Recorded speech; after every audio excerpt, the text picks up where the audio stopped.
What happens when Donald Trump interrupts Barack Obama not once, not twice, but 6 times in a single night? You don't just get noise. You get a silence so sharp it cuts through the room, one sentence, a single line, that freezes Trump mid-breath and lifts an entire audience to its feet. This wasn't a campaign rally. It wasn't just another debate. It was something else entirely. A moment stamped into memory, destined to be replayed, dissected, and remembered not as a soundbite, but as a turning point. This is the story of the 7th line, the one that broke through the chaos and reminded America what real leadership sounds like. The Constitution Center in Philadelphia had never felt like this before.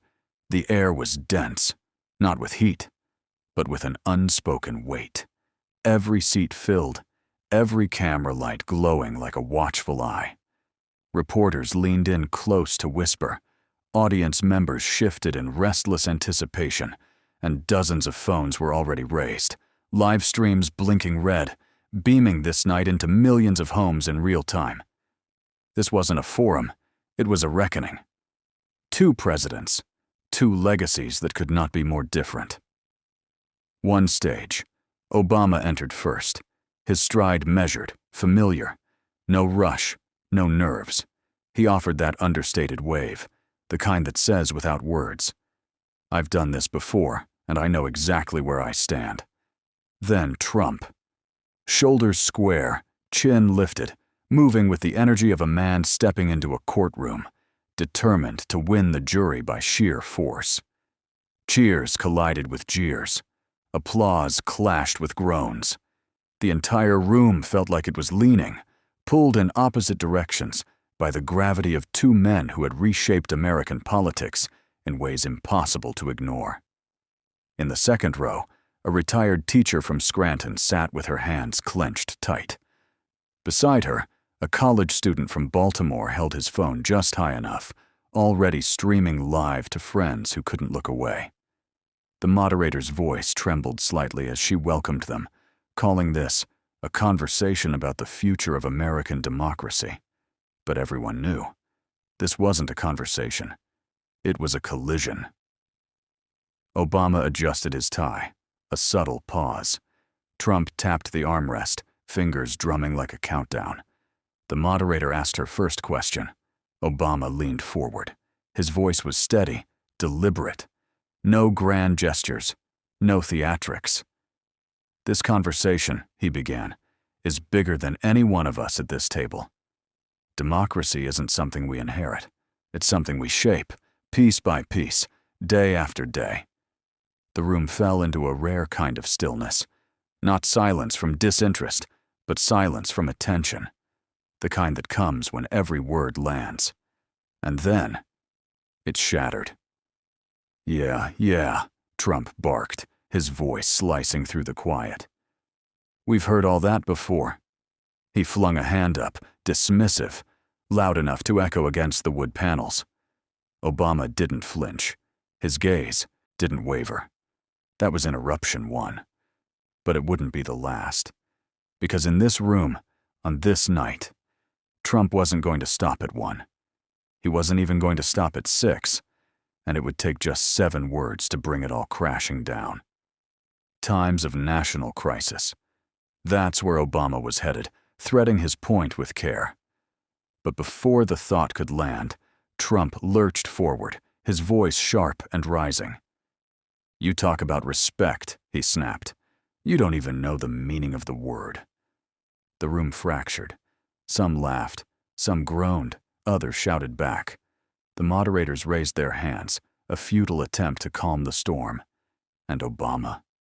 He leaned back, still, silent, watching. When he finally spoke, he didn't mirror Trump's heat. Instead, he let the quiet do the work. "Donald," he said, steady as stone, "if you're going to interrupt, at least let me finish the sentence first." That was the first ripple. Laughter, applause, a collective exhale like someone had finally said aloud what everyone else was thinking. But it was only the beginning. Trump kept pressing. Obama kept answering. 3 interruptions, 4, 5, 6.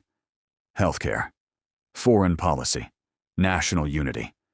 Every topic turned into a battlefield. Every question lit another fuse. Each time Obama began to build, Trump barreled in, louder, angrier, determined to break the rhythm. By the sixth interruption, the pattern was carved in stone. Obama spoke. Trump cut. The moderators flinched. The crowd swung like a pendulum between cheers and groans. And yet, Obama never raised his voice. He never sped up, never snapped back. He absorbed the noise, the chaos, like a wall of water hitting rock. He waited. And then, something shifted. The sixth interruption landed. Another jab, another insult. The hall vibrated with tension. The moderator sat frozen, unsure what came next. Even the audience seemed suspended between reactions, some clapping, others shaking their heads. Everyone, whether they admitted it or not, was waiting for something. And that's when Obama leaned in. He didn't rush. He didn't fight for the mic. He let the silence linger, a second longer than anyone expected.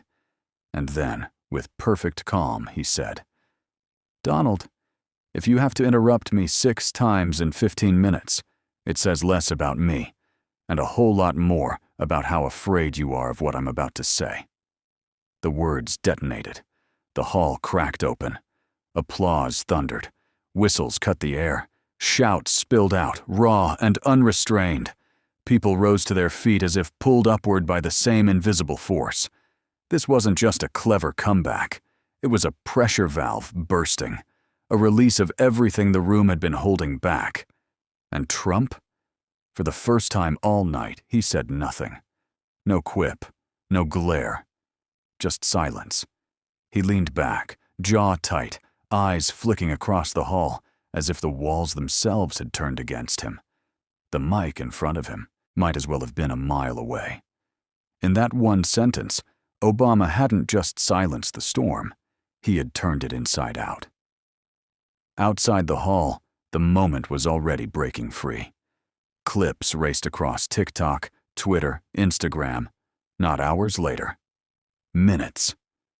By midnight, it was the most replayed political moment in the country. Hashtags exploded. Comment sections lit up. Obama's 7th line. The moment he shut Trump down. And across living rooms, classrooms, and late-night diners, people weren't just replaying the words. They were replaying the silence that followed. Because sometimes, leadership isn't measured in volume. It's measured in what happens when the shouting stops. It was the near-mic drop moment. CNN played it 3 times back-to-back before a single analyst could even weigh in. Fox News showed it too, though with a skeptical tilt, questioning whether the media had overreacted. MSNBC, blunt as ever, stamped it with a headline: "The moment Obama silenced Trump." But the real weight of that night wasn't in how many times the clip aired. It was in how many people felt it. In Des Moines, a father turned to his teenage daughter and whispered, "That's leadership." Not shouting, waiting. In Denver, a debate coach replayed the exchange for her students. "Watch closely," she said. "See how Obama doesn't fight the chaos. He lets it show itself.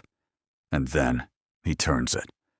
At a bar in Erie, Pennsylvania, a man raised his beer and grinned. "Never seen Trump shut down like that," he muttered. Because here's the truth. Obama didn't beat Trump by overpowering him. He didn't win the moment by speaking more. He won it by speaking less, by letting the storm burn itself out, by letting noise collapse under its own weight, and then by striking with precision. Strip away the politics, strip away the parties, the ideologies, the egos. What's left is something universal. The experience of being in a room with someone loud, aggressive, determined to dominate, and watching another person refuse to play their game, refuse to rise to their volume, refuse to match their chaos. Instead, they wait, they pause, they lead. And in doing so, They flip the entire dynamic. That's what happened that night in Philadelphia. Not just a clever zinger, not just a viral clip. A masterclass in leadership, in restraint, in timing. Because shouting can grab attention. But silence, when paired with precision, owns the room. And people remembered. In churches, pastors folded it into sermons. Sometimes you don't need to raise your voice, one said. Sometimes silence is the answer, because truth speaks loud enough on its own. In classrooms, teachers built it into debate strategy. In offices, managers used it in workshops. One marketing director in Dallas told his team, "We don't need to shout over the competition. We need to be the ones who wait, then land the line that matters." This wasn't just a political win. It was a cultural shift. For millions of people exhausted by noise, by being talked over, drowned out, pulled into endless outrage, this moment felt like relief. A reminder that strength isn't always loud, that leadership doesn't always rush, that sometimes power is patience. So the next time you're interrupted, the next time someone tries to shout you down, tries to win by force of volume, remember Philadelphia. Remember the seventh line. Because real leadership doesn't need to shout. It only needs to speak when the time is right. And if that's the kind of strength you want to see more of, the kind that listens, that waits, that lands with weight when it matters, then subscribe. Because these are the stories worth telling. The stories that remind us what real strength looks like.